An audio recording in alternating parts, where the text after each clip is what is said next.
Allamanda গাছে কি ফুলের বন্যা আনতে চান?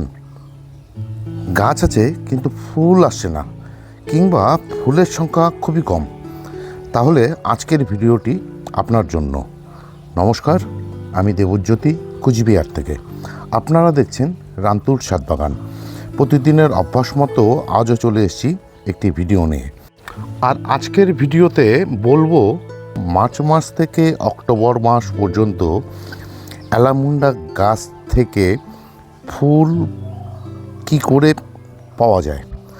আর এই কয়েক মাস তিনটি বিশেষ পর্যায়ে বা বিশেষ উপায়ে এনপিকে যুক্ত সার সঠিক ব্যবহার করে আপনি কিভাবে আপনার অ্যালামুন্ডা গাছে ফুলে ফুলে ভরিয়ে তুলবেন, তারই সঠিক উপায় তুলে ধরব আজকের এই ভিডিওতে। অক্টোবর মাসে গাছে ফুল হয়ে গেলে প্রথমে করতে হবে হার্ডপুন, এবং হার্ডপুন করে দেওয়ার পর গাছের মাটিতে দিতে হবে জৈব ভারী মিশ্র খাবার। ব্যাস, এইটুকুই কাজ। তারপর শুরু হবে আসল পরিচর্যা, সেটা ফেব্রুয়ারি মাস থেকে। অ্যালামুন্ডা গাছের থেকে প্রচুর পরিমাণে ফুল ও কুঁড়ি পেতে গেলে আমাদেরকে পরিচর্যা করতে হয় তিনটি পর্যায়ের মাধ্যমে, মানে তিনটি পর্যায়ে 3 জাতীয় পটাশিয়াম খাবার দিতে হয়। একটি হচ্ছে 13-0-45, একটি হচ্ছে 0-52-34, একটি হচ্ছে 00-50। মানে প্রথমে আমাদেরকে দিতে হবে বসন্তকাল, মানে ফেব্রুয়ারি এবং মার্চ মাসে দিতে হবে গাছের ডাল ছাঁটাই করার পরে পটাশিয়াম নাইট্রেট, মানে 13-0-45। উদ্দেশ্য হচ্ছে গাছ ছাঁটাইয়ের পর নতুন ডালপালা এবং প্রচুর পাতার বৃদ্ধির জন্য নাইট্রোজেন এবং পটাশের প্রয়োজন হয়। সে সময় এই যে 13-0-45 যদি আমরা গাছকে 15 দিনে অন্তত একবার করে গাছে স্প্রে বা টবের মিডিয়াতে 1 লিটার জলে 2 গ্রাম মিশিয়ে দিয়ে দিতে পারি, তাহলে প্রথম পর্যায়ের যে কাজ সেটা কিন্তু সম্পূর্ণ হয়। ঠিক তেমনি দ্বিতীয় পর্যায়ে আমাদেরকে খাবার দিতে হয় কুঁড়ি আসার সময়ে, অর্থাৎ গ্রীষ্মকাল, মানে এপ্রিল-মে মাস। সে সময় যে খাবারটি দিতে হয় সেটা হচ্ছে মনো পটাশিয়াম ফসফেট, অর্থাৎ 0-52-34। এ সময় এই খাবারটি দেওয়ার উদ্দেশ্য হচ্ছে নাইট্রোজেন বন্ধ করে দিয়ে ফসফরাস ও পটাশিয়াম দিয়ে দিতে, যা আর ফলে দ্রুত গাছে প্রচুর পরিমাণে কুঁড়ি আসতে সাহায্য করে বা কুঁড়িকে আনতে সাহায্য করে। প্রয়োগ করতে হয় 1 লিটার জলে 2 গ্রাম মিশিয়ে 10 থেকে 12 দিন পরপর গাছে স্প্রে করে দিতে।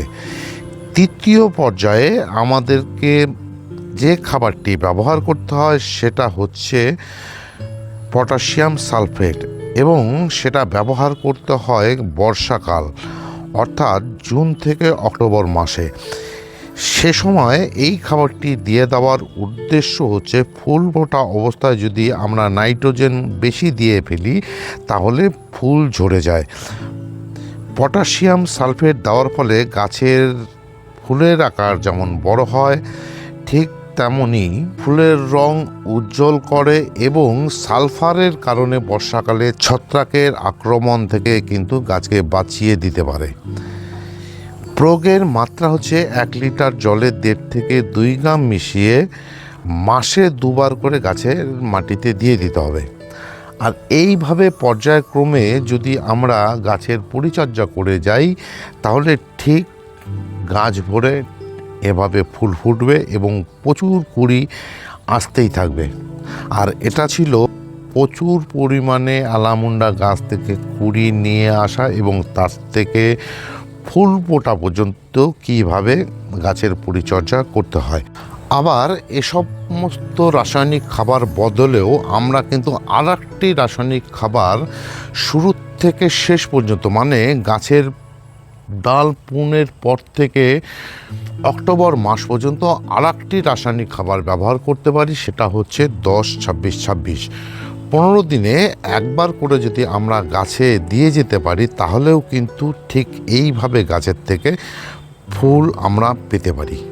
আর এটাই ছিল আজকের ভিডিও। অ্যালামুন্ডা গাছের থেকে আমরা কীভাবে ফুল আনতে পারি কোন খাবারের মাধ্যমে। আজকের ভিডিওটি যদি ভালো লেগে থাকে বা ইনফরমেটিভ বলে মনে হয় বা এ ধরনের নিত্য নতুন যদি বাগান সংক্রান্ত বিষয়ের উপরে বা গাছ সংক্রান্ত বিষয়ের উপরে ভিডিও পেতে চান, তাহলে আমার চ্যানেলটিকে সাবস্ক্রাইব করে নেবেন এবং একটি লাইক, একটি শেয়ার ও একটি কমেন্ট করে দেবেন। সবাই ভালো থাকবেন।